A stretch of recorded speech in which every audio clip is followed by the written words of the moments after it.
Assalamualaikum warahmatullahi wabarakatuh. Apa kabar sobat suku semuanya dimanapun Anda berada? Mudah-mudahan di kesempatan ini teman-teman semuanya, saudaraku semuanya dalam keadaan sehat selalu dan tak kurang suatu apapun. Amin ya robbal alamin. Diceritakan suatu hari Baginda Raja mengundang beberapa ulama berkumpul di istana. Tentu saja Abu Nawas juga hadir dalam pertemuan tersebut. Tujuan Baginda Raja mengundang mereka untuk membahas tentang berbagai masalah hukum agama. Dengan begitu, beliau tetap bisa menimba ilmu tanpa harus meninggalkan istananya. Ulama fikih menyampaikan keilmuannya seputar halal haram dalam hukum agama Islam. Ulama tauhid menyampaikan keilmuannya seputar keesaan Allah Subhanahu wa taala beserta kekuasaannya yang meliputi alam semesta. Begitu juga dengan ulama lainnya. Setelah masing-masing ulama menyampaikan ilmu sesuai bidangnya, tibalah giliran Abu Nawas. Dikarenakan bingung harus menyampaikan apa, Abu Nawas pun berkata, "Ampun Paduka yang mulia, apa yang ingin Paduka dengar dari hamba? Hamba rasa para ulama ini sudah menyampaikan semuanya." "Kalau menurutmu demikian, baiklah, berarti sekarang waktunya tanya jawab," ucap Baginda Raja. "Abu Nawas, apa yang kau ketahui mengenai rizki?" tanya Baginda Raja. Kita semua pasti meyakini bahwa rezeki datangnya dari Allah Subhanahu wa taala.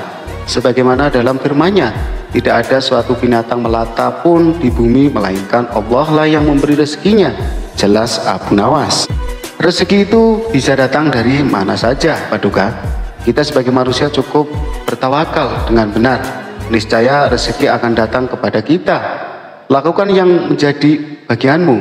Selanjutnya biarkan Allah mengurus lainnya. Ini berdasarkan hadis Nabi yang berbunyi, "Andai kalian bertawakal kepada Allah sebenar-benarnya tawakal, niscaya Allah akan berikan rezeki kepada kalian sebagaimana Dia memberikan rezeki kepada burung yang pergi dalam keadaan lapar lalu pulang dalam keadaan kenyang," papar Abu Nawas. Ternyata pandangan Abu Nawas mengenai rezeki tidak sama dengan para ulama yang hadir. "Wahai Abu Nawas, seandainya seekor burung tidak keluar dari sangkarnya, bagaimana mungkin ia akan mendapatkan rezeki?" tanya salah satu ulama. "Untuk mendapatkan rezeki dibutuhkan usaha dan kerja keras, Abu Nawas. Rezeki itu tidak datang sendiri, melainkan harus dicari dan didapatkan melalui sebuah usaha," timpal ulama yang lain. Tapi Abu Nawas masih kukuh dengan pendapatnya, sehingga terjadilah sedikit perdebatan di antara mereka. Tidak ingin dapat berkepanjangan, Abu Nawas lalu berkata, "Begini saja, besok kita berkumpul lagi di sini dan buktikan pendapat kalian di hadapan Paduka Raja." Para ulama ini pun sepakat dengan tawaran Abu Nawas tersebut. Abu Nawas dan para ulama kemudian pamit kepada Baginda Raja, meninggalkan istana. Setelah berpamitan kepada Baginda Raja, Abu Nawas pun segera pulang ke rumahnya, sebab ia harus mengajar murid-muridnya.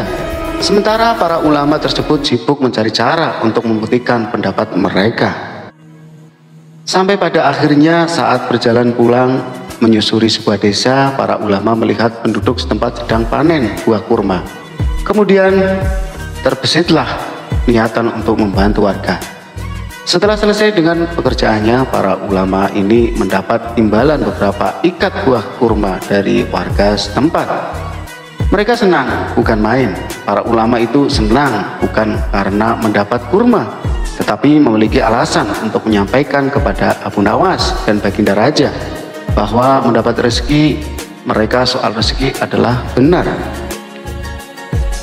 Ketika mendapatkan buah kurma karena berusaha dan bekerja, sedangkan Abu Nawas hanya diam di rumah, mana mungkin dia mendapatkan kurma.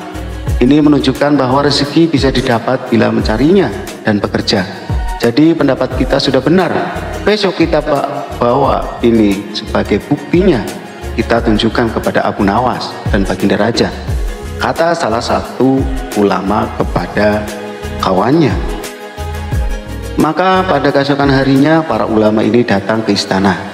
Sesampainya di sana ternyata sudah ada Abu Nawas duduk di hadapan Baginda Raja.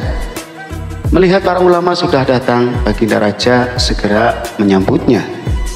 "Kemarilah, silahkan duduk tuan-tuan," sambut Baginda Raja. Mereka lalu duduk bersebelahan dengan Abu Nawas. Salah satu ulama kemudian berkata, "Ampun Paduka yang mulia, sesuai dengan janji kami membawakan bukti atas pendapat kami. Kami rasa pendapat Abu Nawas kurang tepat. Justru pendapat kamilah yang lebih tepat." Mendengar hal itu, Baginda Raja pun bertanya, "Bukti apa yang kalian bawa?" Para ulama ini segera menunjukkan beberapa ikat buah kurma dan meletakkannya di hadapan Abu Nawas dan Baginda Raja. "Buah kurma ini kami dapat karena kemarin kami bekerja membantu warga panen kurma. Jadi mengenai pendapat Abu Nawas yang mengatakan seorang cukup bertawakal dengan benar, nanti rezeki akan datang sendiri. Kami rasa pendapat tersebut kurang tepat, Paduka. Pendapat kamilah yang lebih tepat, karena rezeki itu harus dicari. Seandainya kami tidak bekerja membantu warga, kurma ini tentu tidak akan sampai di tangan kami. Sedangkan Abu Nawas kemarin hanya berdiam diri di rumah. Apakah Abu Nawas mendapat kurma seperti kami?" "Tentu saja tidak, Paduka, karena kemarin Abu Nawas tidak bekerja," kata ulama menjelaskan. "Yang kalian katakan itu benar sekali. Aku sependapat dengan kalian," sahut Baginda Raja. "Bagaimana denganmu Abu Nawas? Apakah kamu masih membantahnya?" tanya Baginda Raja. Mendengar itu, Abu Nawas hanya tersenyum seraya mengambil kurma dan mencicipinya. Kemudian ia berkata, "Kemarin aku memang hanya di rumah seharian karena aku harus mengerjakan tugasku sebagai guru, yaitu mengajar murid-muridku. Hari ini saat kalian bercerita tentang kurma, tiba-tiba saya jadi kepingin. Alhamdulillah kalian datang bukan hanya membawa ceritanya, tapi juga buah kurmanya untukku. Bukankah ini juga bagian dari rezeki yang datang tanpa sebab seperti yang hamba ucapkan dulu, Paduka? Cukup dengan tawakal yang benar kepada Allah, niscaya Allah akan berikan rezeki. Lakukan yang menjadi tugasmu. Selanjutnya biarkan Allah yang mengurus lainnya. Hamba melakukan tugas sebagai guru, lalu Allah mengirim kalian membawakan kurma untukku." Ucap Abu Nawas tidak mau kalah. Mendengar penjelasan Abu Nawas, para ulama pun langsung tertawa satu sama lain. "Kamu memang cerdik Abu Nawas," uji Baginda Raja. Sementara para ulama ini meskipun berbeda pendapat tidak saling menyalahkan dan membenarkan pendapatnya sendiri. Begitulah indahnya Islam, apabila saling menghormati perbedaan pendapat. Mudah-mudahan ini sebagai contoh untuk kehidupan kita, teman-teman. Sekali lagi mohon maaf apabila bacaan kurang jelas, mohon dimaafkan. Terima kasih. Jangan lupa di like, di subscribe channel Official Story. Sampai jumpa lagi untuk video berikutnya. Assalamualaikum warahmatullahi wabarakatuh.